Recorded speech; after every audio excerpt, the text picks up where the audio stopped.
हमने देखना है क्रैब साइकिल।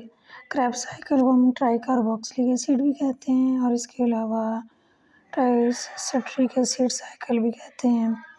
नेक्स्ट इसकी देखते हैं मेटाबॉलिक पाथवे जनरल। इसका introduction metabolic this is a metabolic process after the glycolysis and product pyruvate जब बन जाती है तो पायरुवेट किस में एंटर होती है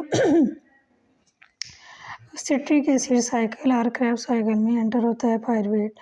तो हम इसे कहते हैं कि ये series of the consecutive biochemical reaction, ये सीरीज है ऑफ द कंसेक्टिव के मुसलसल बायोकेमिकल रिएक्शन हो रहे होते हैं। ग्लाइकोलाइसिस के बाद क्रैब साइकिल स्टार्ट हो जाता है। क्रैब साइकिल के बाद नेक्स्ट आगे इलेक्ट्रॉन ट्रांसपोर्ट चेन, फिर उसके बाद मेटाबॉलिज्म स्टार्ट हो जाते हैं फैट्स के, प्रोटीन के, कार्बोहाइड्रेट के। तो यह क्या है series of the consecutive biochemical reactions catalysed by the enzyme, और उन केमिकल रिएक्शन को एंजाइम कैटालाइज करते हैं बाय द, और फिर उसके बाद स्पेसिफिक एंड प्रोडक्ट बन जाती है। तो प्रोसेस होते हैं बट मेटाबॉलिज्म में, एक होता है कैटाबॉलिज्म, एक होता है एनाबॉलिज्म। कैटाबॉलिज्म आप देखें इसमें होता है कैटाबॉलिज्म का मतलब break down of the food stuff और मॉलिक्यूल्स की ब्रेक डाउन हो जाती है into the simple organic component. Anabolism में होता है synthesis of the biomolecule. Catabolism में break down of organic molecules, anabolism synthesis of the biomolecule from simple organic chemicals. उसमें ब्रेक डाउन होती है ऑर्गेनिक केमिकल मॉलिक्यूल्स की इनटू सिंपल ऑर्गेनिक मटेरियल में। Anabolism में synthesis of biomolecule from simple organic chemicals. इस process में हम देखते हैं कि कुछ ही इम्पॉर्टेंट एंजाइम होते हैं जो मेटाबॉलिक प्रोसेसेस को कैटालाइज करते हैं, उनको चलाते हैं, रनिंग प्रोसेस करते हैं उनका। तो उनमें कुछ के हम जो पढ़ रहे हैं उनका नेम्स हैं, एग्जांपल्स हैं। Very few metabolites are used to synthesise a large variety of biomolecule. कुछ उन्होंने कह रहे हैं कि सिर्फ चंद एक मेटाबॉलाइट्स हैं जो यूज़ होते हैं सिंथेसाइज करने के लिए लार्ज वैरायटी ऑफ बायोमॉलिक्यूल। इनके नतीजे में बायोमॉलिक्यूल सिंथेसाइज होते हैं। उनको तैयार कौन करते हैं बायोमॉलिक्यूल को? कुछ मेटाबॉलाइट्स जो उन रिएक्शन को चलाते हैं। जैसे अपने एंजाइम का पढ़ा हुआ है कि एंजाइम जो है किसी भी रिएक्शन को एक्टिवेट कर देते हैं या किसी को स्टॉप कर देते हैं। तो एंजाइम क्या है एक्टिवेशन के लिए होते हैं। इसी तरह वही हम बात कर रहे हैं कि कुछ मेटाबॉलाइट्स हैं जो कोई मेन इंपॉर्टेंट बायोमॉलिक्यूल्स को बनाते हैं। उनके एग्जांपल्स क्या हैं? एसिटाइल कोएंजाइम A1, सेकंड है पायरुवेट, थर्ड है सिट्रिक एसिड साइकिल इंटरमीडिएट। जो सिट्रिक एसिड साइकिल कौन सा है? Krebs cycle. उसके इंटरमीडिएट जो उसको चलाते हैं उसमें एंजाइम्स यूज़ होते हैं रिएक्शंस को आगे फर्दर चलाने के लिए। तो इन एंजाइम्स के नतीजे में ओवरऑल हमारे पास क्या गेन होता है, हमें क्या ऑब्टेन करते हैं इस प्रोसेस से।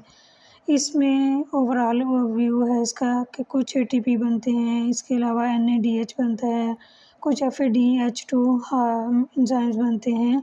ये क्या है? Series of biochemical reaction that is fundamental to the metabolism. ये glycolysis, Krebs cycle, electron transport chain को कह रहे हैं कि ये सीरीज़ है बायोकेमिकल रिएक्शन की जो कि ह्यूमंस के लिए किसी भी ऑर्गेनिज्म के मेटाबॉलिज्म के लिए बहुत ज़्यादा फंडामेंटल की हैसियत रखती है ऑफ द एरोबिक ऑर्गेनिज्म के लिए। इन उस ऑर्गेनिज्म में कौन से शामिल है? Animal, plants and many micro organism. ये आप अपनी स्लाइड्स पे देखते जाएं, मैं बता रही हूँ आपको। नेक्स्ट हम स्टार्ट करते हैं क्रैब साइकिल। फर्स्ट हमने इसका ओवरऑल व्यू देखा है, अब स्टार्ट करते हैं क्रैब साइकिल। फर्स्ट आपने क्रैब साइकिल में देखना है कि सबसे पहले पायरुवेट एंटर हुआ। ये आप देख रहे हैं सबसे ऊपर माइटोकॉन्ड्रिया में प्रोसेस स्टार्ट हो गया, पायरुवेट एंटर हुआ with the help of acetyl coenzyme. देखते जाएं एसिटाइल कोएंजाइम की मदद से इसने बनाया सिट्रेट। सिट्रेट के बाद हमने आइसोमर भी पढ़े थे। आइसोमर होते हैं सिमिलर स्ट्रक्चरल फार्मूला, थोड़ी सी चेंजेस होती हैं but molecular formula same. Pyruvate ने एसिटाइल कोएंजाइम की हेल्प से सिट्रेट बनाया, सिट्रेट से आइसोसिट्रेट, आइसोसिट्रेट के बाद अल्फा कीटो ग्लूटारेट बनता है और इसके आपने याद रखनी जो इम्पोर्टेंट बातें हैं इनमें कि आइसोसिट्रेट और अल्फ़ा कीटोग्लूटारेट के सेंटर में बनेगा NADH रिड्यूस होके बना देगा NAD+ और इसमें एक कार्बन डाइऑक्साइड का मॉलिक्यूल भी रिलीज होगा। इस प्रोसेस में आइसोसिट्रेट और अल्फ़ा कीटोग्लूटारेट के प्रोसेस जब होगा आइसोसिट्रेट से जब कन्वर्ट होगा अल्फ़ा कीटोग्लूटारेट। इसको मैं आपको मज़ीद बताऊंगी फार्मूले की फॉर्म में भी और आगे स्टेप में भी। अल्फ़ा कीटोग्लूटारेट के बाद बनता है सक्सिनाइल कोएंजाइम। सक्सिनाइल कोएंजाइम जब बनता है विद कोएंजाइम है, ये देखें ब्लू एरो से उन्होंने शो भी किया हुआ है with the help of coenzyme A. यहाँ अभी नेम्स देख रहे हैं कोएंजाइम ए की मदद से अल्फ़ा कीटोग्लूटारेट कन्वर्ट हो गया succinyl coenzyme. Succinyl coenzyme convert हो जाता है इनटू सक्सिनेट। सक्सिनेट आगे बनाता है फ्यूमारेट। सक्सिनेट से जब फ्यूमारेट बनता है तब FAD रिड्यूस होके FADH2 बनाता है। FADH2 ऑक्सीडाइज हो गया FADH2 बन जाएगा। फ्यूमारेट नेक्स्ट कन्वर्ट होगा इनटू द मेलेट और एक 1 molecule of water is enter होगा इस प्रोसेस में। और इसको कौन सा एंजाइम चलाएगा? फ्यूमारेज। ग्रीन जो कलर है ये एंजाइम्स को शो कर रहे हैं, फ्यूमारेज एंजाइम है। और सक्सिनेट जो कन्वर्ट होता है into fumarate, succinate dehydrogenase enzyme की हेल्प से कन्वर्ट होता है fumarate. Fumarate into malate, malate into oxaloacetate. Oxaloacetate को भी जैसे सक्सिनेट डिहाइड्रोजिनेज एंजाइम है, नीचे आप देखें सक्सिनेट कन्वर्ट होता है इनटू द फ्यूमारेट। फ्यूमारेट में किस एंजाइम की मदद से हेल्प होगा? Succinate dehydrogenase. अब नेक्स्ट इसी तरह मेलेट जो है कन्वर्ट हो रहा है इनटू द ऑक्सैलो एसीटेट।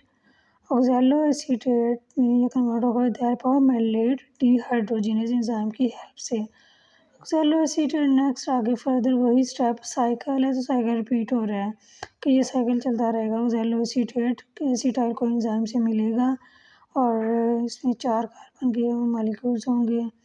तो जाके next with the help of acetyl को एंजाइम कन्वर्ट इनटू सिट्रेट, दोबारा साइकिल रिपीट होगा। ये आप देख रहे हैं निशान जो है ग्रीन कलर का है, ये एंजाइम को शो कर रहा है, यहाँ पे एंड पे दिखा रहे हैं, नीचे आपको नज़र आ रहे हैं ब्लॉक्स में। और पर्पल कलर है कोएंजाइम्स और मेटाबोलाइट्स। अब हम इसका देखते हैं स्ट्रक्चरल फार्मूला।